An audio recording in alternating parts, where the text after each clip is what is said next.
Kita masuk ke dalam kitab Sahihul Najah. Kita kirim Fatihah dulu buat pengarang, yakni Syekh Salim bin Sumair Al-Hadrami.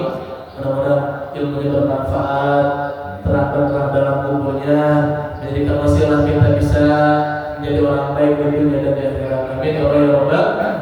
Al-Fatihah. A'udzubillahi minasyaitonir rajim. Bismillahirrahmanirrahim. Alhamdulillahi rabbil alamin.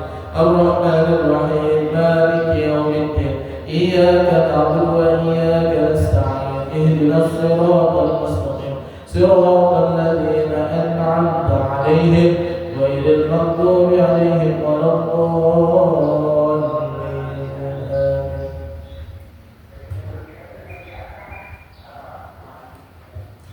Kita sudah sampai tentang rukun sholat. Bismillahirrahmanirrahim. Faslun arkanus sholati sab'ata asyara. Adapun rukun sholat terbagi menjadi 17. Ada rukun sholat yang harus ada di dalam sholat, yang harus ada ketika kita melaksanakan sholat. Ada di riwayat penjelasan Abu Suja, di dalam Syekh Abu Suja juga pendapatnya ada 18, ada yang 19, tapi yang 17 juga sudah cukup. Yang pertama adalah an-niyatu. Yang pertama adalah al-awwalu an-niyatu. Niat di dalam hati, di luar, Pak. Niat itu harus di dalam hati. Gak boleh lagi sholat ngomong doang. Usolli berjuri Allah dalam hati kan nggak sah. Jadi yang namanya niat itu harus di dalam hati. Kalau di lisan itu lafaz. Makanya kenapa kita lafaz iya, hati iya, supaya menguatkan dalam hati. Walaupun lafaznya nggak bisa atau nggak ada, yang penting dalam hati udah cukup. Karena kita mazhabnya daripada Imam Syafi'i, Imam An-Nawawi menjelaskan, memang kita harus diperkuat oleh lisan. Tadi pakai usolli tadi, padahal dalam hati doang niatnya. Niat dalam hati sholat. Kalau nggak pakai dalam hati, biasa sholat. Harus pakai hati. Lagi takbir, kemudian dalam hati langsung niat. Bahasa Arab boleh, bahasa Indonesia boleh. Banyak orang banyak yang berbeda pendapat dengan kita, langsung masjid langsung takbir. Karena dalam hatinya sudah. Karena kita lebih pengen lebih kuat niat kita, dan termasuk disunahkan juga menurut Imam An-Nawawi, maka ucapkan aja sholli, habis itu takbir sampai dalam hati niat. Nah itu yang pertama, niat harus di dalam hati. Kalau lisan itu hanya lafaz, tapi boleh di antara lafaz dan hati. Yang salah itu hanya lafaz tapi hati nggak hadir, nggak ada niat, itu tidak sah, tidak boleh. Tapi kalau sebaliknya dalam hati doang, lisannya nggak usah ngomong, itu tetap sah. Yang kedua, asani takbiratul ihram. Takbiratul ihram kan biasanya kita angkat tangan ya, Allah. Sebetulnya takbiratul ihram itu mengucapkan takbir, tidak menggunakan tangan. Jadi tangan ini maksudnya kan sekarang penjelasan tentang rukun itu yang wajib. Nah ini tangan itu sunnah, Pak. Gak mesti kita Allah, gak mesti langsung aja boleh. Gak mesti pakai gini. Ini sunnah. Ada contoh dari sunnah. Tapi kalaupun tidak ada takbir seperti itu, langsung Allah lagi begini. Allah boleh. Karena angkat tangan itu sunnah menurut Syekh Salim Al-Hadrami. Nah itu. Jadi takbir itu artinya mengucapkan Allahu Akbar. Gak bisa yang lain. Allahu Ahad, gak bisa. Walaupun namanya sama, Al-Ahad, As-Samad, Al-Qayyum, Al-Malik, Al-Aziz, Al-Jabbar, sama, Al-Akbar yang Maha Besar, tapi harus Allahu Akbar. Gak bisa dengan Allahul Malik, Allahul Samad, Allahul Aziz, gak bisa. Gak sah sholatnya. Harus dia menggunakan kalimat Allahu Akbar. Kemudian jangan sampai ada yang dipanjangkan kecuali yang panjang. Contohnya begini. Allahu Akbar. Sah gitu kan? Alifnya dipanjangin. Tidak sah. A-nya dipanjangin. Allahu Akbar. Tidak sah. Kalau dihurufkan itu alifnya kadang disebut dua. Kalau panjang alif satu, alif dua, atau ambil satu, ambil dua. Itu jadi pertanyaan, apakah Allah itu benar? Apakah Allah itu besar? Allah itu besar? Nah, itu salah penggunaan gitu. Jadi tetap alifnya pendek langsung kelam ya. Lafzul zalal. Allahu Akbar. Gak boleh juga dipanjangin banyak. Karena kalau kita dengar kadang tapi enggak biar banyak dikit. Allahu Akbar. Nah, gak boleh juga. Baknya dipanjangin gak boleh. Allahu Akbar. Gak sah. Yang pendek harus pendek, yang panjang harus panjang. Karena ketika yang pendek menjadi panjang menjadi dua huruf, ada kesalahan artinya berbeda. Kemudian yang belakangnya juga sama rohnya. Allahu Akbar. Ada panjang oleh. Nah itu tidak boleh. Hanya Allahu Akbar. Allahu Akbar gitu. Itu yang kedua. Menggunakan kata itu dianjurkan sunnah. Tidak pun tidak apa. Tapi Nabi Muhammad mengajarkan ikutin. Bagaimana dengan mohon maaf yang luka atau sakit atau patah nggak bisa takdirnya begini aja. Boleh, nggak usah. Cuma kan lebih utama ikutin. Nah itu tapi tidak menjadi rukun. Yang menjadi rukun adalah takbirnya, kalimatnya. Itu yang kedua. Yang ketiga as-salisu al-qiyamu 'alal qadiri fil fardhi. Nah, yang ketiga wajib berdiri ketika melakukan sholat fardu 5 waktu tadi. Wajib berdiri. Cuma wajib di sini benar-benar dari orang yang mampu.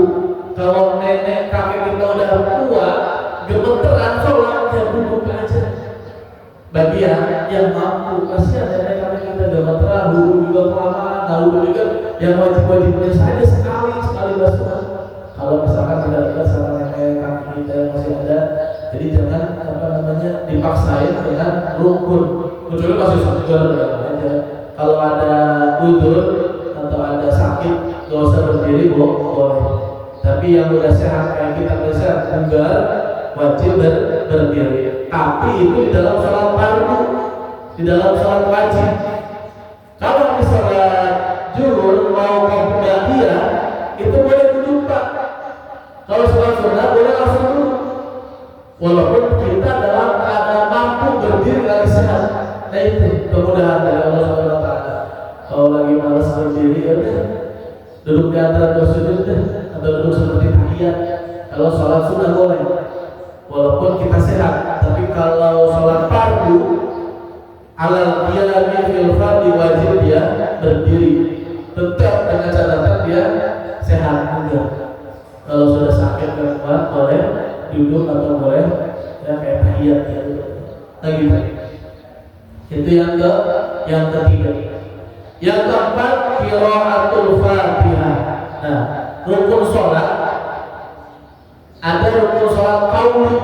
Nah ini Fatihah itu dibaca harus sambung dengan telinga kita Pak. Kalau bisa kalau bisa ya memang harus begitu. Imam baca kita dengerin, dan imam beres baru kita baca. Setidaknya telinga kita kedengeran sendiri itu Fatihah. Jangan sampai kita dalam hati baca enggak. Namanya qiraatul Fatihah bukan niat. Qiraatnya membaca. Kadang-kadang kita kan banyak di antara kita membacanya bukan sekedar baca itu dalam hati. Makanya sekarang baca dengan perdengarkan oleh diri sendiri. Gitu. Kalau jadi makmum. Nah itu Pak, Fatihah wajib dari mana? Dari bismillah. Imam Syafi'i kita, Imam Syafi'i, jumhur Imam Syafi'i wajib membaca bismillah. Menurut gurunya Imam Malik dan imam yang lain, Ada yang mengatakan tidak wajib, ada yang mengatakan disirkan.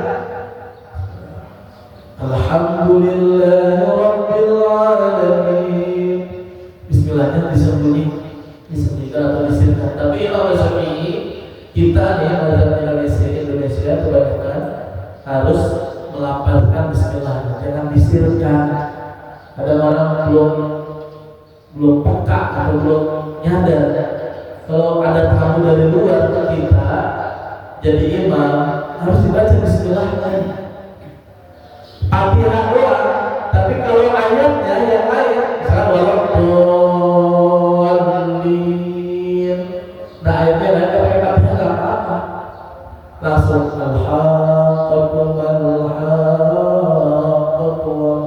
nah itu boleh. Tapi kalau Fatihah harus pakai bismillah, wajib menurut Imam Syafi'i. Kalau ada imam yang pakai bismillah atau yang kedengeran sama makmum, bisa jadi nggak sah. Ada pendapat kalau saya pakai bismillah, ada bismillahnya disirkan, ada. Cuma kita lihat pendapat orang lain di kampung tersebut pakai mazhab siapa, harus ada kepekaan. Nah itu Al-Fatihah dari awal sampai akhir. Walaupun kalau bilang kami itu sunnah ya, itu sunnah. Nah itu yang keberapa tadi? 4 ya. Yang kelima al-khamisu ruku. Nah ternyata setelah Fatihah rukunya sholat ruku, nggak ada surat, nggak ada karena surat itu adalah sunnah. Mana?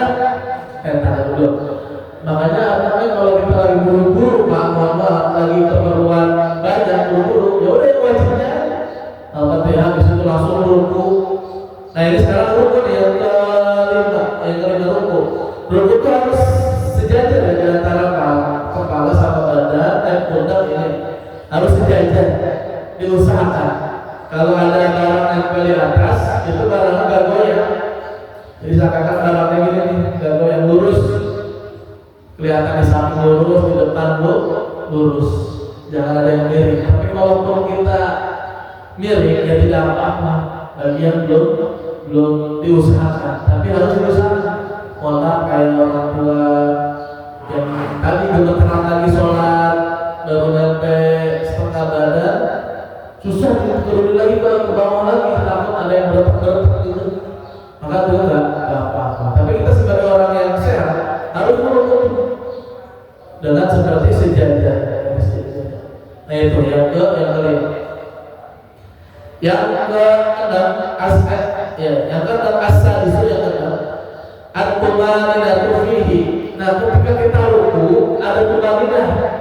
Tumaninah itu kalau masalah itu as-sakinah, diam dengan sakinah. Batasannya bagaimana dia dengan sakinah? Dengan satu ucapan Subhanallah. Boleh tuh langsung naik lagi ruku Subhanallah. Kalau kita kan tidak ada Subhanarabbiyal azim wa bihamdihi subhanarabbiyal azim, sudah cukup. Walaupun satu kali juga cukup. Bagaimana bacanya Subhanallah? Sah, karena Subhanarabbiyal azim itu sunnah. Bagaimana kalau nggak baca sama sekali, ikut imam tapi nggak baca pas ruku? Ya tetap sah, karena itu bukan kewajiban. Tapi masa kita nggak mau baca, keterlaluan kalau nggak dibaca. Nah, tumanina itu di antara waktunya adalah cukup satu kali ucapan Subhanallah. Tapi jangan cepat ya Subhanallah, Subhanallah. Baru dia selanjutnya yang ke-7 i'tidal, berdiri. Jadi jangan sampai kita ruku langsung berdiri. Biasa banyak di internet atau di YouTube yang sholat tarawihnya cepet banget gitu ya. Dalam satu malam 23 rakaat 7 atau 8 menit. Allah berarti dari sholat, mau sholat benar itu nggak boleh tuh. Dosa malah ya. Jadi tumaninah dulu berhenti sejenak. Subhanallah, aduh berdiri, sudah berdiri tegak. Sampai situ sama ada tumaninah juga. Karena di dalam berdiri tegak dia harus membaca doa Rabbana walakal hamdu cukup tuh. Karena di antara ruku dan iktidal cukup ada tumanina yaitu subhanallah. Jadi jangan sampai berdiri langsung sujud lagi, tidak bisa ada tumanina. Berarti sejenak kurang lebih waktunya mengucapkan subhanallah. Yang ke-8 ayat 9 atasnya sujudu marratain. Jadi harus ada sujud 2 kali dalam sholat setiap duduknya. Kalau tidak ada, kalau sujud sekali langsung berdiri, maka itu tidak sah sholat. Orang sholat dari ruku langsung sujud sekali diri lagi, maka itu tidak sah. Harus sujud dua kali, harus wajib kalau tidak. Nah, di dalam sujud juga sama. Al-asiru yang ke-10 at-tumaninatu fihi. Tumaninah sama. Dalam sujud juga jangan sambil setelah nempel kembali lagi ke duduk di antara dua sujud, enggak boleh. Biasa. Ada lagi tumaninah setelah sujud sempurna, maka dia membaca subhanallah atau subhana rabbiyal a'la wa bihamdihi, baru duduk di antara dua. Yang ke-11 syarat sujud juga harus ada syarat sujud. Sujud itu harus 7 kayak. Sujud itu 7 diantaranya adalah jidat, terus telapak tangan, lutut sama kaki. Jari-jarinya biasanya. Jadi kalau diantara ini tidak ada, maka tidak sah sholat sujud. Kemudian ada orang yang kurang baca. Kalau satu helai rambut kita keluar sujud, itu sah nggak sholat? Satu helai doang sujud sah nggak sholat? Enggak. Nah, ternyata itu sah, Pak.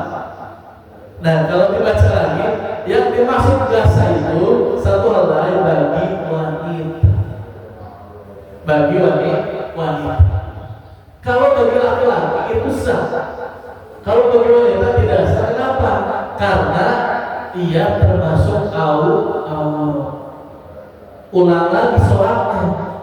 Tapi kalau laki-laki mohon maaf, jidatnya kan di antara ini, di antara mata ke atas, di antara sini ada salah yang lain, tidak menutupi jidat, maka itu tetap sah. Kecuali rambutnya poni, kemudian dia sujud, maka itu tidak menghalangi semua jidat. Nah, itu menurut pendapat ulama. Tapi kalau satu rambut itu tidak sah. Tapi kalau perempuan, makanya bacanya buat perempuan. Karena perempuan itu termasuk aurat. Ketika kelihatan auratnya, maka dia sholatnya tidak sah. Nah, begitu sujud harus ada tumanina. Kemudian setelah sujud tumanina at-tasawwur akhir. Al-julusu baina sajdatain, duduk di antara dua sujud. Habis itu ada tumanina lagi. Bacanya gimana? Rabbi firli warhamni wajburni warfa'ni warzuqni wahdini wa'afini wa'afani. Ada yang cepat, Pak. Rabbi firli warhamni silahkan. Subhanallah lagi silahkan, karena itu sunnah. Tapi lebih baik ikutin sunnah, dibaca semuanya. Nah, kembali lagi ke atas. Kalau ruku itu jangan diperlama. Udah cukup subhanallahil a'la, subhanallahil azim sekali atau sampai dengan cukup. Tapi kalau sujud mana tadi? Sujud marratain itu boleh dilamain, Pak. Ternyata sujud, terutama akhir sholat. Kalau akhir sholat dilamain. Tapi kalau melihat jamaah nggak terbiasa, ya baca seperti biasa. Kalau kita sendirian, makanya kata Rasul, Allah lebih dekat dengan hambanya ketika dia sujud. Allah lebih dekat dengan hambanya ketika dia sujud, maka mintalah dalam keadaan sujud. Berbanyak meminta. Makanya kenapa imam, hampir setiap imam ketika sujud terakhir agak lama sedikit ada mohon doa di sana. Doanya apa aja boleh, tapi menggunakan bahasa Arab atau menggunakan doa-doa yang Rasulullah contohkan. Nggak boleh pakai bahasa Indonesia, batal. Ya Allah, kedengaran mungkin udah batal. Tapi kalau kata ulama di dalam hati doang bahasa Indonesia tetap terucap, itu masih diperbolehkan. Cuma menurut dengan menggunakan kalimat Arab atau doa-doa yang dicontohkan oleh Nabi. Nah, ruku jangan lama.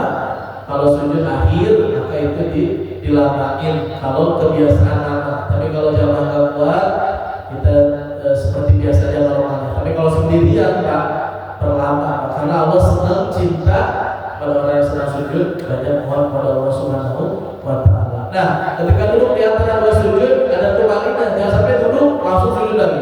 Itu nggak ada, berhenti sejenak dengan sakin, dengan tenang. Kemudian yang salis ke-13 at-tasyahudul akhir, nggak ada at-tasyahud awal. Artinya tahiyat awal itu sunnah. Walaupun lupa 2 rakaat zuhur langsung berdiri, dia langsung melanjutkan sholatnya, itu tetap sah. Karena tahiyat awal itu sunnah. Yang wajib itu at-tasyahud akhir. Tasawuf akhir. Kemudian ar-rabi'ah asyar, yang ke-14 al-qu'udu, duduk fihi, duduk tahiyat. Kalau tahiyat awal duduk seperti di antara dua sujud ya. Kalau iftiras tahiyat akhir itu kaki kirinya diinjak oleh kaki kanan. Tapi kalau duduk di antara dua sujud tahiyat awal kaki kiri di antara paha, di antara dubur, di antara pantat kita di belakang. Nah itu bedanya tahiyat.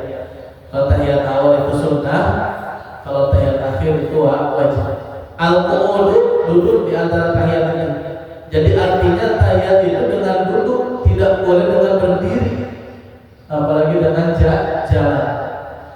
Al-khamis asal ke-15 as-salatu ala nabi. Nah, tasawuf ini dibarengi dengan at-tahiyatul sampai ada kalimat syahadat, yang mana ini perjalanan Nabi Isra Mi'raj kepada Allah Subhanahu wa taala. At-tahiyatul mubarakatus shalawatut thayyibatul assalamu alayka ayyuhan nabiyyu wa rahmatullahi wa barakatuh. Assalamu alayna wa ala ibadillahi sholihin. Asyhadu an la ilaha illallah wa asyhadu anna Muhammadar Rasulullah. Allahumma shalli ala sayyidina Muhammad wa ala ali sayyidina Muhammad. Nah, sampai situ doang kewajibannya bersolawat. Sampai yang lainnya kama sholli ala Ibrahim wa ala sayyidina Muhammad itu sudah tidak dibaca pun tidak apa-apa. Jadi yang di rukun sholat itu tahiyat sampai Allahumma sholli ala sayyidina Muhammad wa ala ali sayyidina Muhammad. Setelah itu as-sadis asar yang ke-16 assalamualaikum warahmatullahi. Assalamualaikum warahmatullahi. Nah, ini perbedaannya banyak. Assalamualaikum ternyata tidak menengok kanan juga boleh Pak. Assalamualaikum warahmatullahi. Assalamualaikum warahmatullahi. Udah cukup. Tidak usah ditengokkan. Ada pendapat teman-teman lebih afdol ya. Kita tengokkan. Assalamualaikum warahmatullahi. Assalamualaikum warahmatullahi. Assalamualaikum warahmatullahi. Assalamualaikum warahmatullahi. Jangan assalamualaikum warahmatullahi. Assalamualaikum warahmatullahi. Terus imbang bagusnya begitu. Nah itu salam itu tidak diwajibkan nengok, cuma pendapat yang lain harus juga. Ada dua pendapat. Nah itu kebijakan kita. Karena kita sudah terbiasa nengok, maka nengok kanan, nengok kiri. Tapi nengok kiri dan salam kiri baru itu tidak wajib. Yang wajib hanya salam ke kanan doang.